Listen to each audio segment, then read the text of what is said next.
in the 2011, because 2010 we had our golden jubilee. 2011 we said we'll start with the corpus collection, and we set a target of 3 years to collect 1 crore of rupees as a corpus. And the idea was the only interest on the corpus is to be used, not beyond that. I'm very happy to state that we could achieve that target instead of 2 years only. In 2 years, we could collect 1 crore rupees. As I speak, we have like close to 1 crore 24 lakhs as a kind of a fixed deposit, as an the kind of the contribution to the corpus fund. And some money has come in terms of the life membership. The life membership is 5,000 rupees per person. That money has come in, so we have like close to 1 crore 44 lakhs.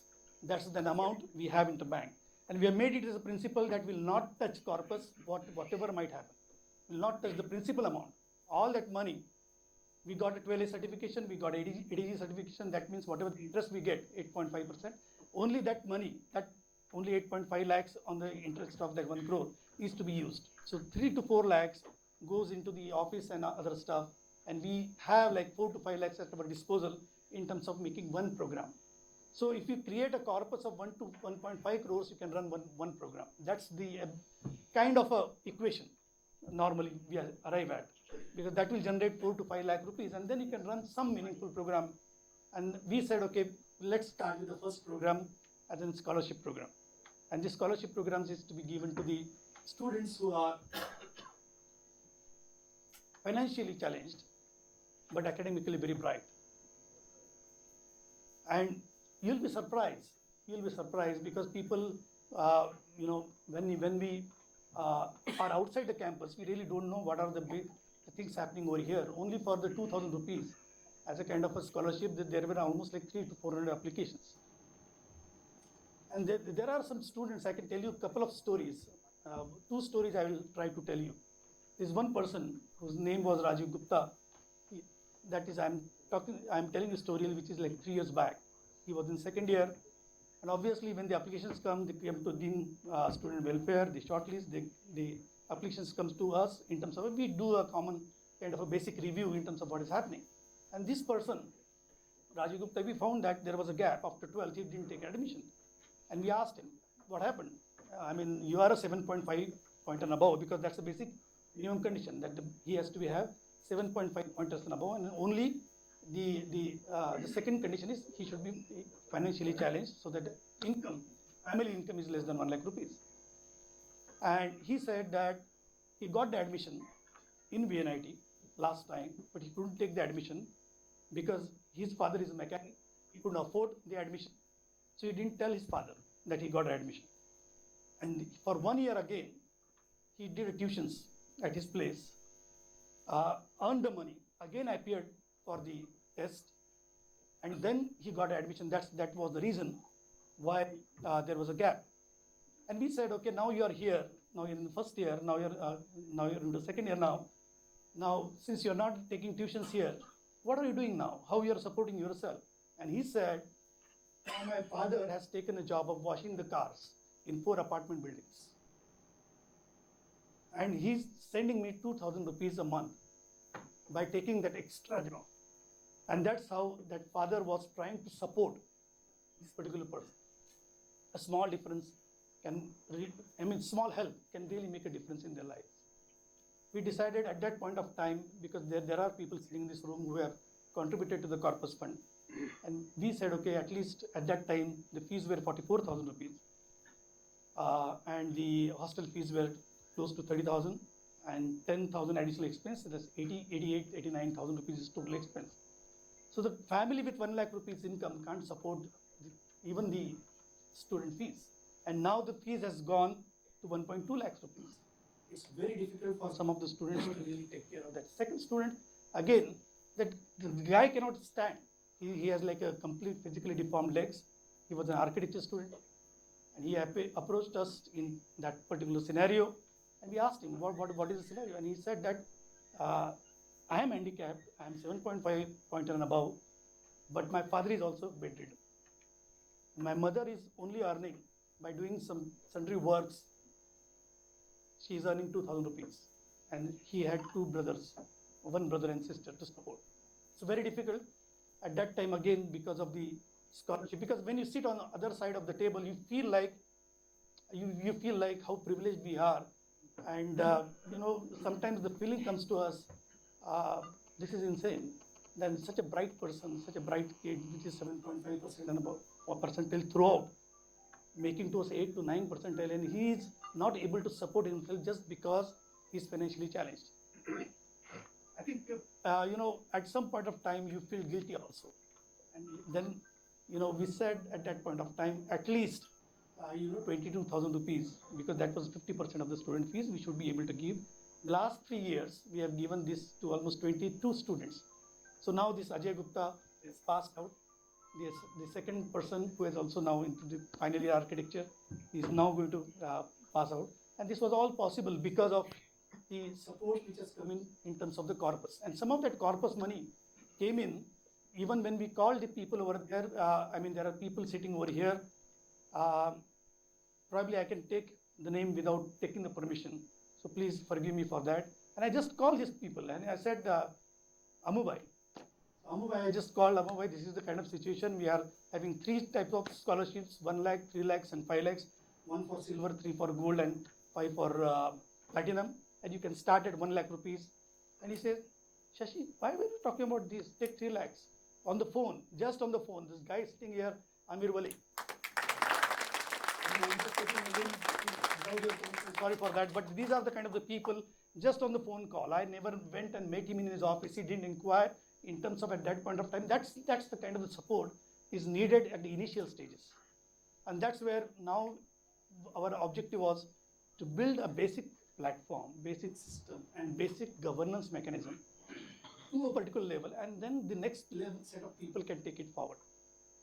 That's where we started the first set of activity. Then we said, okay, let's make the website, the web portal. There's a new web portal which we have launched, which is called VNITalumni.com. I'm not sure how many people have registered on that, but I really, really encourage your people, because I can only see 44 people. If there are 80 people here, there are only 44 people as a members, not even registered.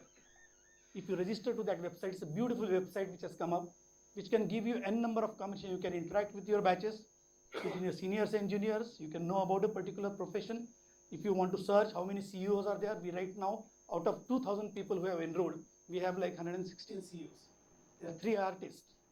There are 2 auditors. You can search by companies. You can search by roles. You can search by function. You can search by location. Aapko Andaman Nicobar jana hai, there is a person available. If you go to South Africa, there is a person available.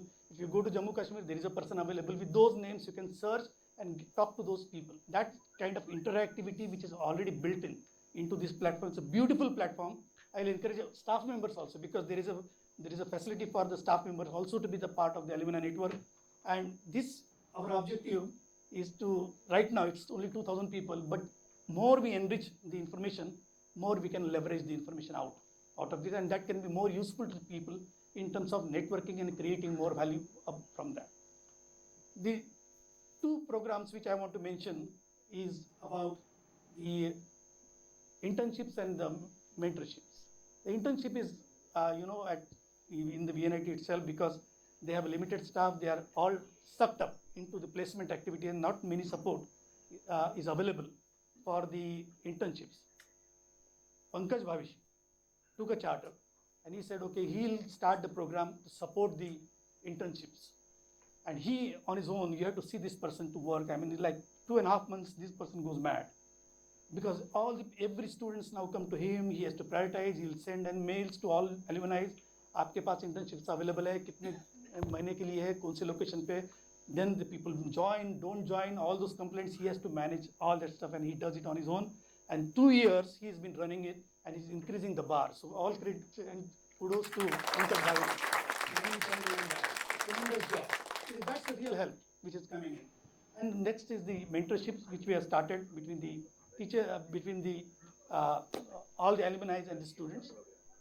Taking forward, we said, okay, what we can do in terms of creating some interesting programs around that. For the first time, as an alumni association, probably this might be the only example in the India right now that we have started an entrepreneurship course. It's a credit course with the help of a Silicon Valley guy, Raj Jaswa, who is a serial entrepreneur, created companies up to $330 million. Next company, Selectica, created to $5 billion.